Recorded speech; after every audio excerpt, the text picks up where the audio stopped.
Head টানার খালি আমার কাছে আছে সার্কিট ইটা, রিং সিং কিচ্ছু নাই। ওটার থেকে আমরা মানে নতুন বানাইয়া আবার দেখাইমু। তো আপনারা সাথে থাকুন আর আমার ভিডিও আগে আগে দেখিয়ে যান। হ্যালো বন্ধুরা, বর্তমানে আমরা এখন ডিসপ্লে চালু করবো। তো আপনারা ডিসপ্লে যখন চালু করবা প্রথমে ক্যামেরাটা গ্লাস থাকলে ক্যামেরাটা এইরকম খুলে লইবা, এইটা হলাই দিবা। পরে থাকবো না একটা পেপার ওই এক কোনার ধরিয়া এরকম ওটা ইলা ডিসপ্লে। পরে তারে যতটুকু পারেন ততটুকু এইখানে বাইন্স দিবা। করার পরে যদি আমি গম পেস্ট করে দিছি, আপনারা দেখাইছি না তো, পেস্ট করতে সময় এইরকম মানে সাইডটাকে খাটি খাটি মানে ভিতরে নিয়ে লাগাইবার ইচ্ছা থাকলে লাগাইবার, নাইলে আর সানার দরকারও নাই, ডাইরেক্ট এইরকম ফিটিং করে দিবা। তো এখন পেস্ট আমি আরও তোরা মারতে লাগে, কারণ পেস্টটা বুকাই গেছে, খুব আগে লাগাই দিছিলাম। লাগানোর পরে আমরা ডিসপ্লে এরকম ঢুকাইলাম। আমি আগে ডিসপ্লে ঢুকাইছি, তাহলে চেক করছি, এর লাগে তোরা মানে ঢুকাইতে ফাইন হয়ে গেছে আর শর্টকাট ঢুকে গেছে। তো আপনারা ঢুকাইতে তোরা মুশকিল হইতে পারে, তারপরেও মানে চেষ্টা করবা জলদি মানে সুন্দরভাবে ঢুকাইবার লাগে। আমরা এখানে প্রবলেম হয়েছিল ঢুকাইতে, যার কারণে সিসি গ্লাস লাগাই। তো আমরা ফিটিং করে নিলাম ডিসপ্লে ফিটিং করে এইরকম রাখলাম।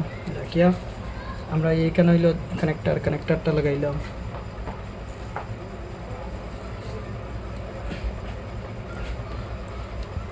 কানেক্টর লাগাইয়া এখানে চার্জিং কানেক্টর আছে, ইনফিনিক্স হট 10ও কিন্তু চার্জিং কানেক্টর জল লগে থাকে আর ডিসপ্লের লগে থাকে। তো এখানে আমরা দেখলাম মিটটা হইলো রিং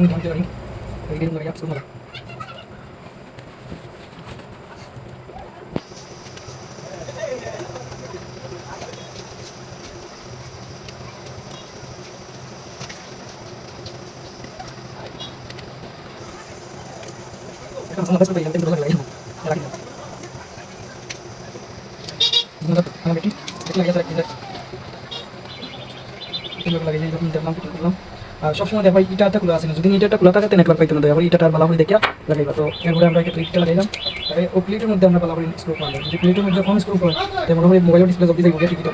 তো ইটা নাই পুরো একটু স্ক্রু লাগবে, নাইলে ডিসপ্লে খুব জলদি যাইব। তো আমরা এখন স্ক্রু লাগাইয়া একটা লাগাইয়া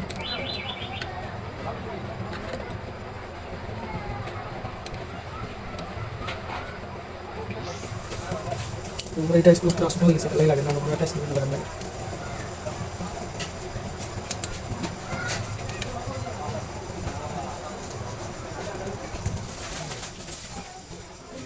আমরা মোবাইল বর্তমানে রেডি হয়ে গেছে, আমরা এখানে লাগাইলাম। লাস্ট আমরা ওপেন করিয়ে দেখুন। আচ্ছা বন্ধুরা, আপনারা দেখতে পাচ্ছেন মোবাইল কমপ্লিট হয়ে গেছে। প্রথমে আমরা